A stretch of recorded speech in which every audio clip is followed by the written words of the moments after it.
Bom dia, meus amigos, minhas amigas. Simplesmente Rosana com Z, a princípio desejando uma feliz semana para todos, já que hoje é segunda-feira, né? Uma manhã que traz tantas novidades, como tem sido a nossa vida nos últimos tempos, não é verdade?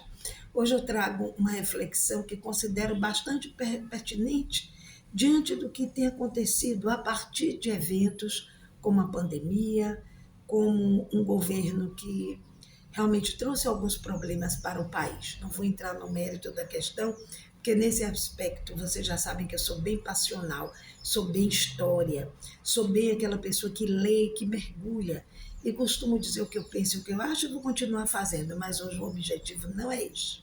O objetivo hoje é refletir na alma humana, é refletir sobre a espiritualidade das pessoas e o que deverá estar acontecendo no âmbito, eu diria até orbitacional deste planeta e deste país especificamente.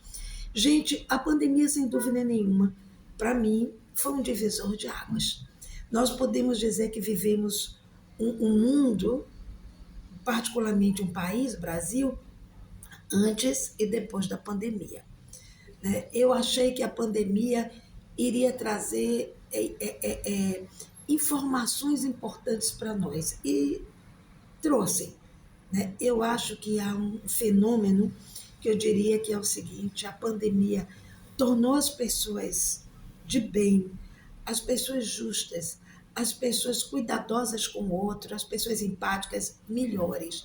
Mas, em compensação, ela tirou do esgoto espiritual as pessoas que tinham deficiências morais e de caráter e tornou-as muito piores.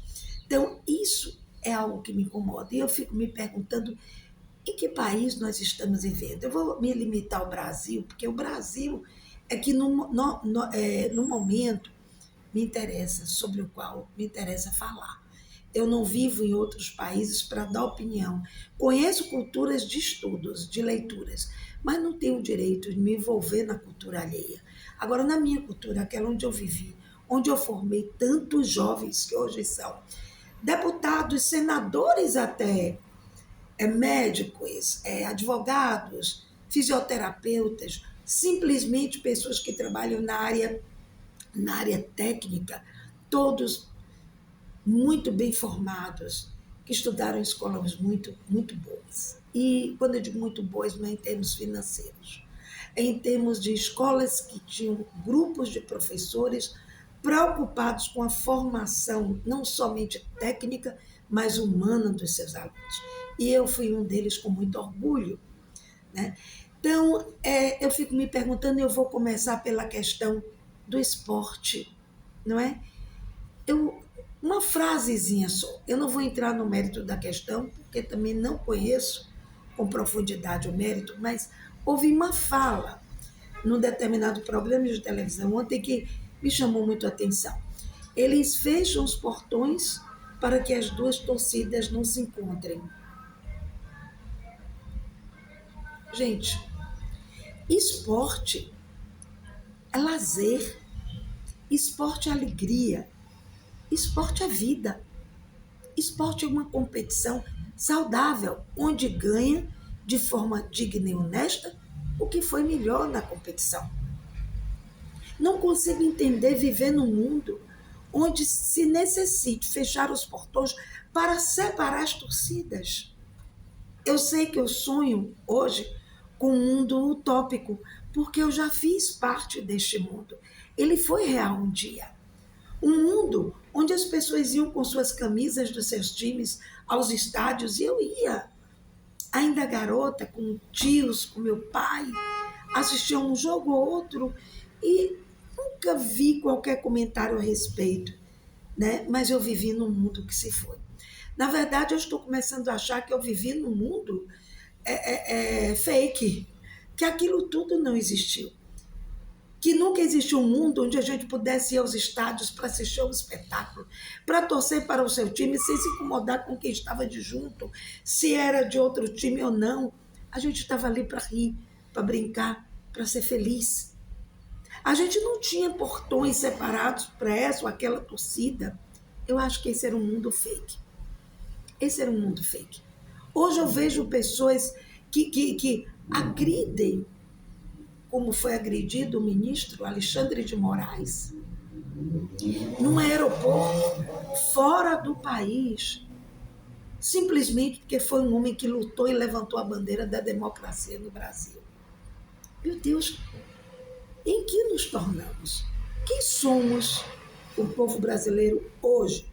Eu gostaria que houvesse um estudo, né, um estudo antropológico sério que mergulhasse nas profundezas de cada ser.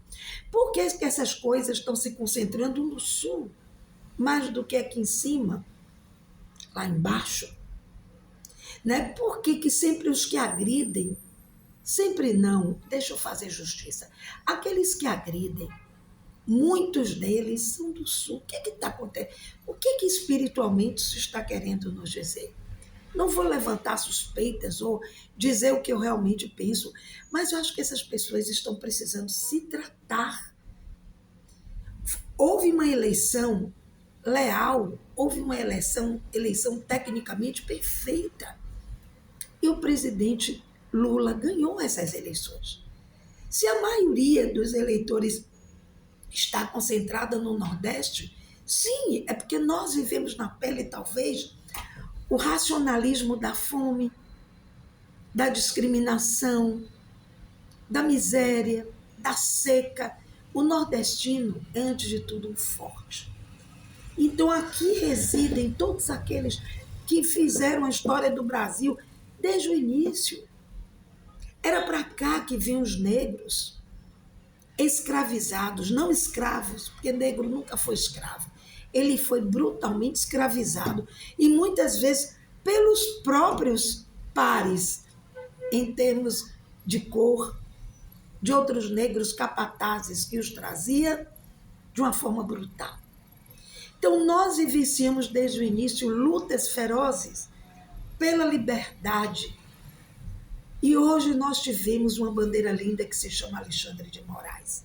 Sim, senhores, Alexandre de Moraes ficará gravado em letras douradas nas páginas da história deste país, como mais um herói nacional, como mais uma pessoa que lutou ferozmente, não em benefício de A, B ou C, como alguns querem acreditar, porque são de uma ignorância lastimável, que dói.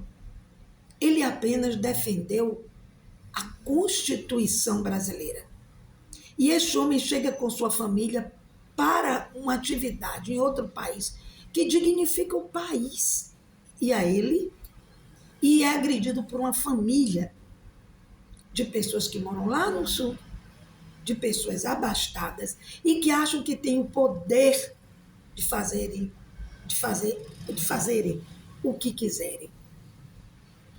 De repente, vamos passar essa página. A gente ouve a história de uma ciganinha de 14 anos, foi morta brutalmente, não se sabe ainda por quê, a família em desespero, porque só para avisar vocês, ciganos são pessoas. Ciganos têm uma história, ciganos têm uma cultura. E eu vejo, como ouvi ontem, pessoas dizendo, como é que deixa a filha com 14 anos casar? Gente, pelo amor de Deus, a ignorância cega.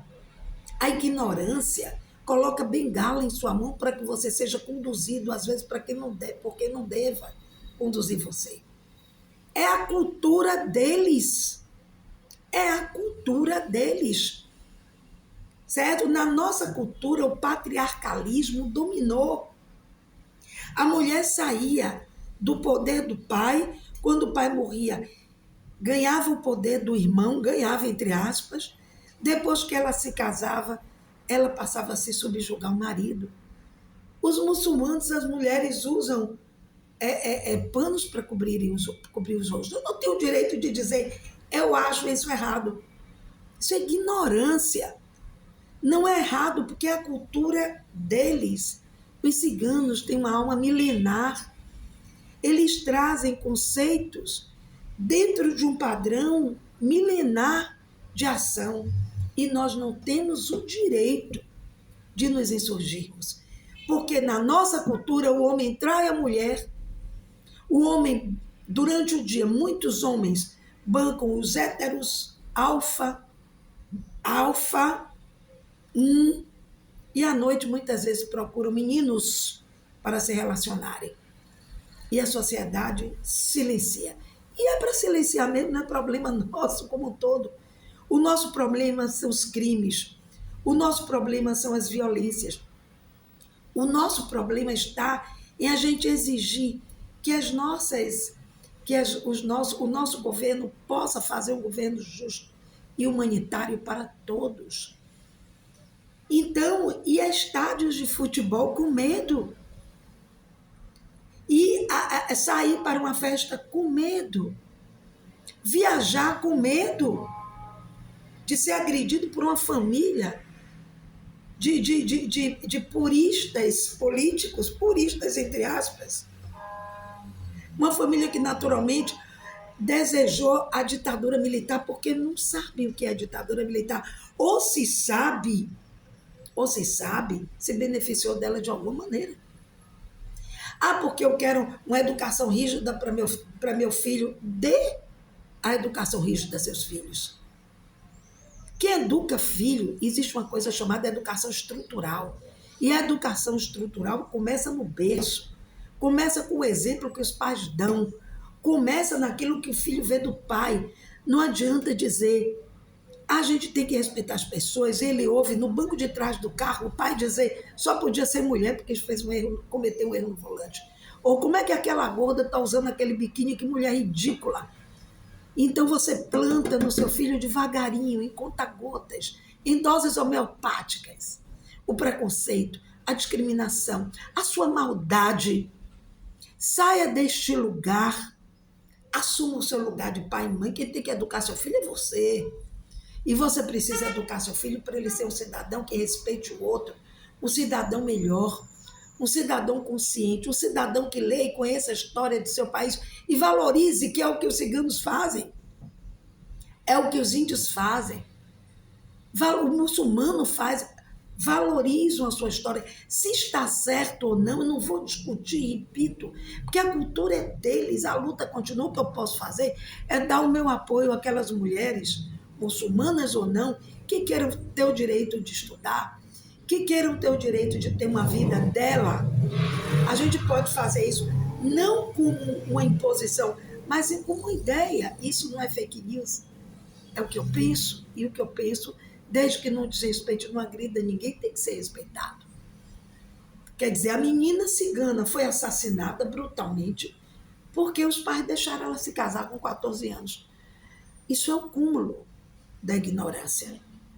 A menina foi agredida, ainda que tenha sido inadvertidamente, com uma garrafa que perfurou, que atingiu o pescoço, ela acabou morrendo, porque ela não devia estar na torcida do Palmeiras. Aquela mulher foi estuprada porque ela usava um vestido muito curto. Gente, que país o Brasil se transformou? Em que país o Brasil se transformou? Um país onde a culpa das desgraças alheias, desculpem a palavra, eu odeio, mas eu tenho que falar porque é o meu sentimento do momento, não está no criminoso, está na vítima. Está na vítima.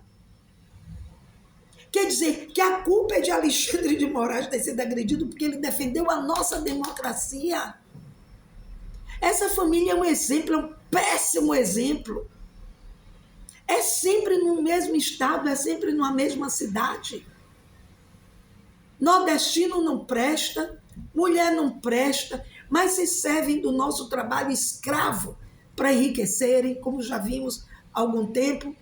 A mídia silenciou, mas eu acho que nós, enquanto cidadãos, não podemos silenciar. Então fica aqui a minha reflexão deste dia 17/7, um dia que, segundo a Bíblia, é um dia emblemático, o dia que Noé ancorou a sua arca. Para quem crê, é um dia de mudança planetária. Eu espero que seja para melhor, porque neste Brasil, enquanto nós estivermos defendendo o erro, enquanto houver pessoas que defendam a ditadura, a falta de liberdade, enquanto houver pessoas que acham que quem tem que educar o seu filho é a escola e não você, vamos mal, companheiros. Vamos muito mal. Querem formar um país melhor, seja melhor você. E seja exemplo para seu filho. Não adianta dizer a ele, você tem que amar sua avó. Você tem que demonstrar que amava a sua. Ou pelo menos, você tem que demonstrar amor por sua mãe. Um bom dia para todos. Uma boa semana. E que sejam refletidos em muitas orações. Porque só com muita fé nós vamos conseguir essa virada. Tchau.